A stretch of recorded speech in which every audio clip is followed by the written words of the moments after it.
Coming up on today's episode of Airborne Unlimited, proposed California legislation could severely restrict recreational UAVs.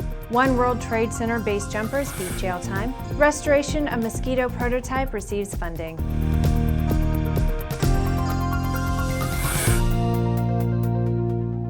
I'm Bree Cross. It is August 14th, 2015, and this is Airborne Unlimited. The California General Assembly is considering a modified UAV trespass bill that would make any flight over private property at an altitude under 350 feet a violation of the state's trespassing law. The bill as modified says in part that the operator may not fly at less than 350 feet above ground level within the airspace overlying the real property without the consent of the landowners and other persons with legal authority to authorize the flight. Basically, it means that if you don't have the express permission of the property owner, you can be charged with a crime if you fly a UAV under 350 feet. The FAA, for the most part, recognizes 400 feet as a maximum authorized altitude for recreational radio-controlled aircraft operation. This leaves a scant 50 feet for operational room between the FAA limit and the proposed California limit for flying over property. Effectively, recreational UAV flying over any property would be shut down. As of the time of our report, the bill is still working its way through the California legislature. Two base jumpers who leapt from the unfinished One World Trade Center in 2013 have avoided jail time for the stunt. It's reported that James Brady and Andrew Rossig were sentenced on Monday to conditional discharge with a $2,000 fine and community service. Brady must spend 250 hours volunteering, while Rossig was sentenced to 200 hours. A third skydiver, Marko Markovich, has yet to be sentenced. All three were acquitted on charges of felony burglary, the most serious charge they faced for the stunt. The charges that drew the fines and community service hours were base jumping and reckless endangerment. Prosecutors had asked for at least 60 days in jail, saying that the stunt had posed a risk to bystanders. The judge had previously agreed that they had created a substantial risk with their stunt, but said he could only impose sentencing within the limits of the law. However, the judge said they had sullied the memory of 9/11 with their stunt. It's reported that Rossig said, quote, "We won't be parachuting in New York City anymore," end quote. After the break, a rare airplane to be restored to flying condition. The KSN 770 is an affordable, WAAS-enabled integrated MFD with a flexible hybrid user interface from Bendix King. Get your fingers on the 770's perfect blend of touchscreen and hard buttons. Easily control your GPS navigation, Navcom, weather, traffic, and terrain in any condition. For more information, go to bendixking.com. Redbird is quickly becoming the industry standard for flight training. Since Redbird introduced its revolutionary FMX in 2007, colleges, universities, and flight training operations around the world have integrated Redbird products into their curriculum. It's time to discover what Redbird can do for you. Join the migration. AML's patent-pending wireless induction charging system eliminates confusion over those charging cables, cuts down cockpit cable clutter, and allows you and your passengers to fly cordless and eliminate the cable nightmare. www.aviationmodificationleaders.com. There's a difference between charting a steady course and pushing for the ceiling. And for nearly a century, Hartzell Propeller has been defining that difference. It's in our passion for engineering and research and our dedication to testing the limits of performance. We are built on honor. We are Hartzell Propeller. Welcome back. If you would like to be a supporter of Airborne Unlimited, send an email to jim@aero-news.net. The de Havilland Aircraft Museum has received almost $64,000 from the Heritage Lottery Fund to complete the restoration of the de Havilland Mosquito Prototype fighter bomber. The 4-year project ensures the survival of this historic Second World War wooden wonder and has been carried out by volunteers at the museum at Salisbury Hall, London, Colney. This aircraft has been completely disassembled for restoration work and is now being reassembled in preparation for the 75th anniversary on November 25th this year of its maiden flight from de Havilland's Hatfield Airfield. It is one of 3 Mosquitoes on display at the museum, where in 1939 the type was both designed and a number of prototypes built in specifically constructed hangars. The one at the museum, aircraft designation W4050, was the first one built and the first one to take to the sky. It's Friday, and that means it is time for ANN CEO and Editor-in-Chief Jim Campbell to check in with his weekly barnstorming commentary. EAA, AirVenture, means a lot of different things to a lot of people, but no one can walk away from that place without learning something. This week, Jim talks about the lessons we've learned from Oshkosh. Here is this week's Barnstorming. Thanks, Bree, and hi, folks. Well, we're still digging out from under Oshkosh, and we'll tell you a little bit about why we're having such a problem with that in the next few days. Something big happened at Oshkosh for us. We're still planning and configuring all the things that we need to do. And the most interesting thing is, while we had an extraordinary full plate going into Oshkosh, that plate got a lot bigger, and starting this Tuesday morning, we're going to be starting on a project we're going to be talking to you about later on. One I think is going to have a phenomenal impact, not just on aviation, but how the world perceives it, and more important, how we may control our destiny. More to follow, not trying to be real mysterious about it, but we've still got some ducks to line up here. More important, let's talk about some of the lessons of Oshkosh, of which there were many this year. First of all, great show, and it was a great show for a number of reasons, but nobody's been able to pin down why this show was so successful. It wasn't anything particularly notable that anybody can come up with, but a lot of little things that conspired to work together. The scheduling, bringing it down a week earlier so that more people could attend and not impose on school schedules.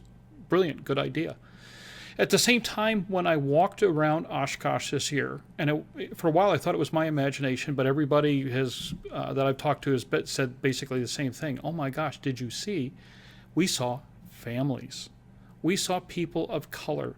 We saw a lot younger people than we usually see en masse at Oshkosh. Something changed. We're not quite sure why, but at the same time, bring it on.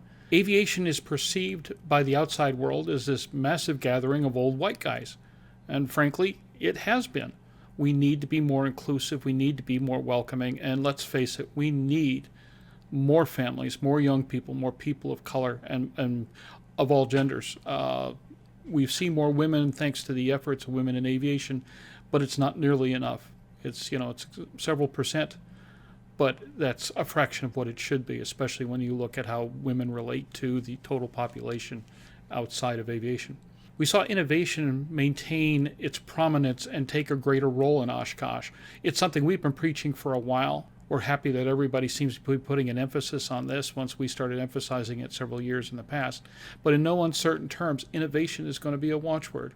And yet at the same time, some of the same old scam artists and problems and so forth exist. And at some point, the ethical conduct of companies is going to have to be an issue. You know what our problems are with one particular certain company. That'll be documented very thoroughly in the not too distant future, but there's a few others. People need to be treated properly so that people walking into this industry can feel that they can trust being in this industry and trust the people in this industry. So two things very good. One thing that's still carrying over from the past that bothers me, but let's face it, Oshkosh was a tremendous success. It was far more diverse. It emphasized innovation. And slowly but surely, we're going to find a way to emphasize all that's right and ethical and shun all that isn't, so that we have a better aviation world, not just for us, but for all those who follow. For the Aero-News Network, Airborne, and Aero-TV, I'm Jim Campbell. Big surprise coming, folks, I promise. After these messages, Embraer's Legacy 450 jet is certified. Concorde's recombinant gas RG series sealed battery technology produces a high-performance battery with the advantages of being pre-tested and fully charged at the factory. Find out more about Concorde's entire line of batteries at www.concordebattery.com. Concorde, the heart of your aircraft. Now certified, Aspen Avionics single-band ADS-B ATX100 and ATX100G transceivers are the next-gen ADS-B solution that provides the features pilots need while keeping flyaway costs low. Check it out now at aspenavionics.com. Sandia introduces the new SAI 340 Quattro TSO'd airspeed, attitude, altitude, and slip. With integral backup battery, safety never looked so good. See it now at www.sandia.aero.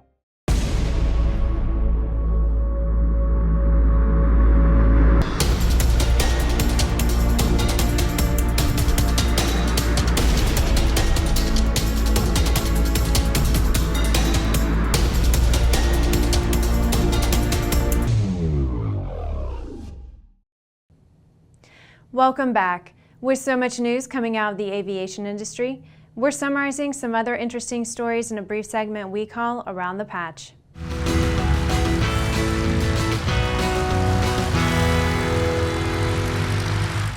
The Brazilian Civil Aviation Agency has granted type certification for Embraer's Legacy 450 Midnight Executive Jet. The certificate was issued during a ceremony at the Latin American Business Aviation Conference and Exhibition in Sao Paulo, Brazil.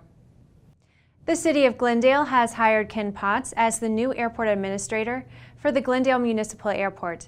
Potts has spent nearly 9 years with the Arizona Department of Transportation in the Multimodal Division's Aeronautics Group. The Cessna Aircraft Company announced that the Cessna Citation M2 business jet has received certification to operate at airports with an elevation up to 14,000 feet. The announcement came at the Latin American Business Aviation Conference and Exhibition. Berkshire Hathaway has approved a plan to acquire Precision Castparts. Warren E. Buffett said, quote, "I've admired PCC's operation for a long time. It is the supplier of choice for the world's aerospace industry, one of the largest sources of American exports," end quote.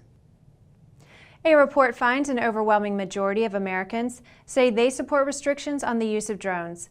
According to a new survey by FindLaw.com, respondents are concerned about safety, but there is no common consensus regarding what should be done. Well, that's our trip around the patch. Now let's move on to the rest of the news. A week ago, we reported on Airborne Unlimited that Google was pulling Titan Aerospace out of the Moriarty Airport location in New Mexico after the state of New Mexico had spent a substantial sum of money preparing for the Titan facility. Here's an update on that report. While it will likely not be any particular financial hardship, Google, which this week stood up an umbrella company called Alphabet, will repay the state of New Mexico $995,000 in incentives it had received for infrastructure improvements at Titan Aerospace. Google spent $15 million to build a manufacturing facility at Moriarty Airport, and that will remain. New Mexico officials are now working to secure a new tenant or tenants for the facility Google built at the airport. Well, that's our program for today. Remember to get comprehensive, real-time, 24/7 coverage of the latest aviation and aerospace stories anytime at aero-news.net.